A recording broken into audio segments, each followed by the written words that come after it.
Hi, bankruptcy attorney Brian Barboza here, and today I'm going to discuss what are the different chapters of bankruptcy.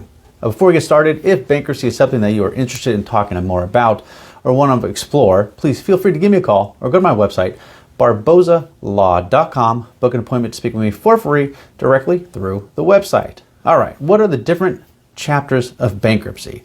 And when I say chapters, and what that really means is what are the different types of bankruptcies that can be filed.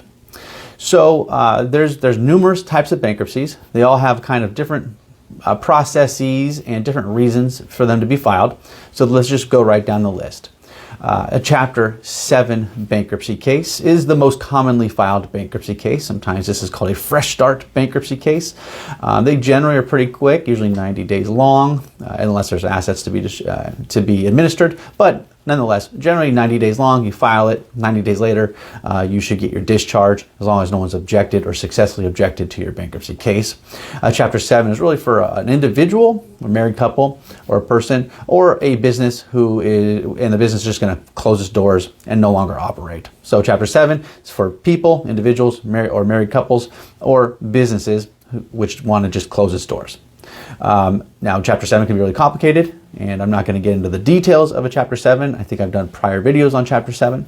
The other type of bankruptcy is a Chapter 13. This is what we refer to as a personal reorganization. Chapter 13, again, is for individuals, not businesses. People, individuals, or married couples can file Chapter 13, and this is going to be a reorganization of their debts. What I mean by that is, in a Chapter 13, a plan is proposed to the court. The plan requires monthly payments for 36 months up to 60 months, and after the final payment is made, the debt is discharged. So Chapter 13 is a 3 to 5 year process, and it's a personal plan of reorganization for people. Chapter 11, that's a plan of reorganization as well.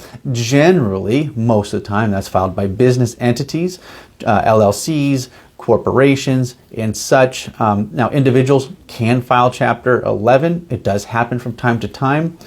Most of the time, an individual wants to file Chapter 13, but once in a while, maybe their debt is so large that they don't qualify for Chapter 13, or most of their debt is business-related debt, and so there could be some advantages to filing an individual 11, but most of the time, Chapter 11 is reserved for businesses, large and small. There's also kind of a hybrid type of a Chapter 11 now called a sub-Chapter 5, Chapter 11, but again, that's beyond the scope of this video. So we have Chapter 7, Chapter 13, Chapter 11, and then we have a Chapter 12, which is bankruptcy of reorganization as well, and it's for fishermen and farmers, so family fishermen and farmers. I'm in the wine country. I'm in Sonoma County, and so we do, and which is also by Bodega Bay, Tomales Bay. So there are commercial fishermen. We also have farmers. So that is actually a bankruptcy that we do see from time to time in at least my county, which is Chapter 12, reorganization, again for fishermen or farmers. Last but not least, Chapter 9. Now, Chapter 9 is a type of bankruptcy that's reserved for primarily municipalities. I believe railroads and certain hospitals can file Chapter 9, but usually what you see is a municipality, a city, a county files, or a city agency or a government agency files Chapter 9. Again, it's a reorganization with a plan, but it is reserved for governments and government agencies. Like certain cities have filed, certain counties have filed in California, and that would be a Chapter 9. So that's it. Those are primarily the different types of bankruptcies. We call them chapters.